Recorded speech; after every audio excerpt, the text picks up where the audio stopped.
Good day, everyone, from me, Andre Viljoen, with this week's God Stories of Africa. I am aware that as I record this news wrap, it is literally the dawn of the new year on the Hebrew calendar, the Jewish New Year, Rosh Hashanah, also known as the Feast of Trumpets, Yom Teruah.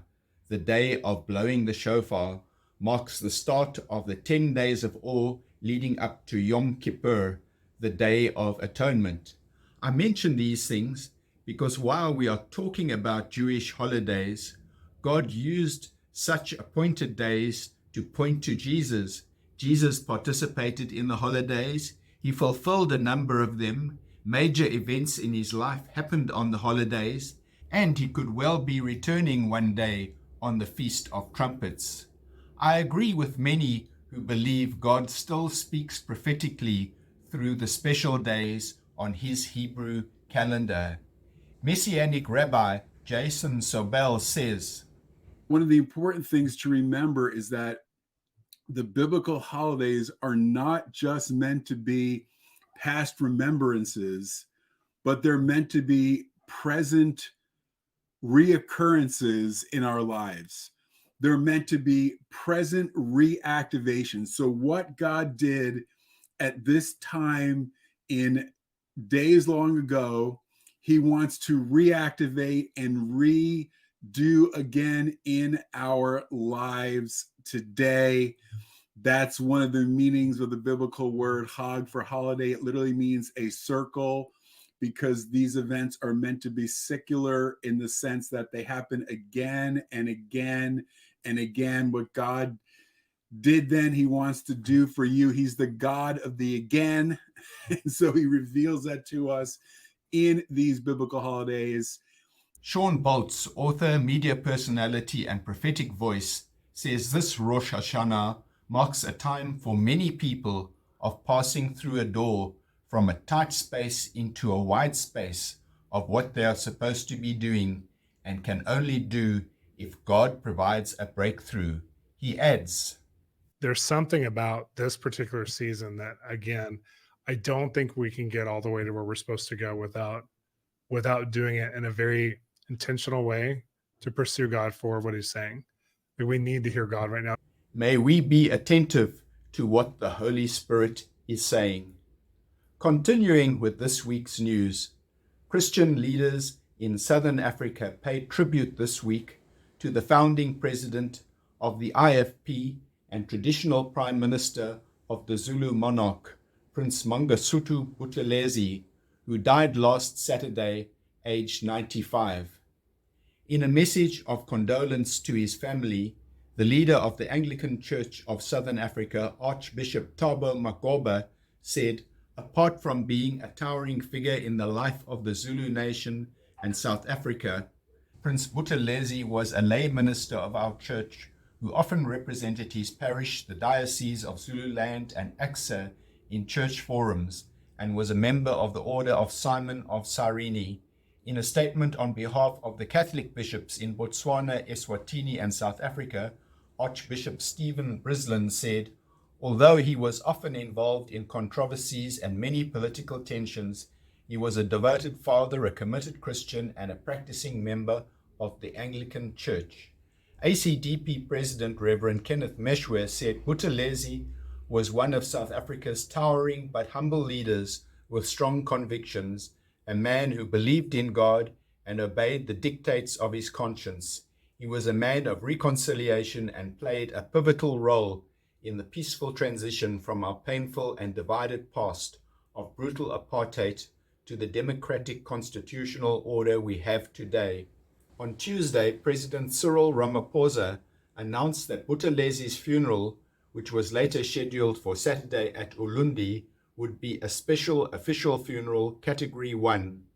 Leaders of the ANC and its alliance have expressed their condolences, most of them saying that they wish to fulfill Buthelezi's wishes of finding a lasting reconciliation between the ANC and his IFP. The two groups fought a bitter and bloody civil war during apartheid in the 1970s, 80s, and 90s, in which thousands of people died. The Simunye Challenge is where mistrust and distrust between race groups stop, say the organizers of the new campaign launched by Christian nation-building movement Time to Rise SA.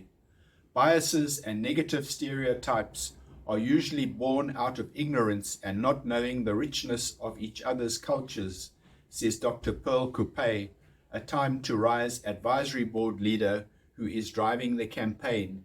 She says, in the Simunye Challenge, we encourage everyone in South Africa to get to know one another by 1, studying and learning another South African language that is not your mother tongue, 2, studying and learning another culture that is not the culture you were born into, and 3, intentionally developing friendships and relationships with people outside of your own race and ethnic grouping.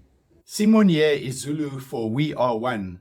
The challenge is geared at focusing the nations on our oneness and commonalities as a people while celebrating our diversity, says Pearl. Challenge participants are encouraged to send video testimonies of their cross-cultural friendships, videos of themselves speaking in an SA language that is not their mother tongue, and messages of hope to South Africa and Africa at large. Videos and messages should be posted to the Time to Rise Simunye Challenge Facebook page. This week, Time to Rise also announced arrangements for buses it has lined up to take people to its Uniting for Change event at Wilde Als Farm outside Bloemfontein from the 6th to the 8th of October. Buses from Cape Town, Pretoria, Durban, Gqeberha, Port Elizabeth and Mossel Bay will take passengers on a return trip to the mass outdoor event, which organizers say will bring God's mighty family together to redirect the nation as we seek his face. Former Chief Justice Mogoeng Mogoeng is the keynote speaker at the event. And finally, the ACDP this week took a strong stand against the controversial single marriage bill that aims to consolidate all existing marriage laws. The bill does not retain the words husband and wife and does not include a religious exemption clause for Christian or other marriage officers who do not want to officiate at same-sex or other marriages that conflict with their faith. On Friday morning, the party hosted a picket outside Parliament in Cape Town, as well as marches to Home Affairs offices in Pretoria, Gqeberha and Ermelo. In a video message posted this week, ACDP President Reverend Kenneth Meshwe says, "The fact is, a single marriage bill is unnecessary, as marriage laws currently in place are the most practical legislative solutions for South Africans, given the deep differences between worldviews." Thank you, as always, for watching God's Stories of Africa. Please do all the good things to help grow this channel and reach many more people with God news. Subscribe, hit the notification bell, like, comment, and share. It really, really helps. God bless you abundantly until we meet again next week.